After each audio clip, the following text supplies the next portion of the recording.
ఈరోజు వీకెండ్ అని సరదాగా మా పిన్ని వాళ్ళ ఊరు వచ్చాము. సో చిన్నోడికి కూడా పోలియో డ్రాప్స్ వేయించాలి అని చెప్పి తీసుకెళ్తారనమాట. వాళ్ళైతే వేరే బైక్ మీద వెళ్తున్నారు. వీడైతే ఇంకా నా బుర్ర పుష్కలంగా తింటున్నాడు. వీడికి తినడానికి తిండి పెట్టిన మనుషుల బుర్ర అంటే చాలా ఇష్టం అనమాట. ఇంకా లంచ్ టైం అయింది, లంచ్ చేద్దాము, నా బుర్ర తినకరా బాబు అని చెప్పేసి రెస్టారెంట్కి అయితే తీసుకొచ్చాను. అండ్ ఈ రెస్టారెంట్లో అంబియన్స్ అన్నీ చాలా బాగుంటాయి. బయట గార్డెనింగ్ అది అంతా చిన్న చిన్న పార్టీస్ అవి చేసుకోవడానికి బాగుంటాయి. చాలాసార్లు వచ్చాము ఇదే రెస్టారెంట్కి. సో వెళ్ళంగానే డిస్కస్ జరుగుతుందనమాట, ఏం ఆర్డర్ ఇవ్వాలి ఏంటి అని మెనూలో అయితే చూస్తున్నాము. ఈరోజు స్పెషల్ అయితే స్టిక్ చికెన్ అన్నారు. సో అదొకటి తీసుకుని అండ్ చికెన్ డ్రమ్ స్టిక్స్ కూడా ఆర్డర్ చేసాము. దాంతోపాటు చికెన్ మండి కూడా ఆర్డర్ చేసాము. మేము ఆర్డర్ చేసింది అయితే డబుల్ మండి అనమాట. దీంట్లో జంబో ఉంది, అదైతే చాలా పెద్దది, దగ్గర దగ్గర ఒక 12 మెంబర్స్ వరకు సరిపోద్ది.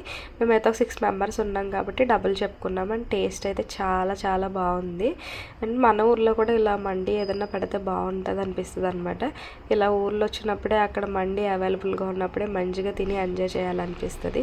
సో ఎవరికి వాళ్ళు మంచిగా కూర్చొని తింటున్నాం అనమాట. కొంచెం దూరంగా ఉన్న వాళ్ళకి ఏంటంటే సపరేట్గా ప్లేట్లో వేసేసి ఇచ్చాము. సో కంఫర్టబుల్గా తింటారని. మిగతాది ముగ్గురు ఎవరైతే దగ్గరగా ఉన్నామో మేము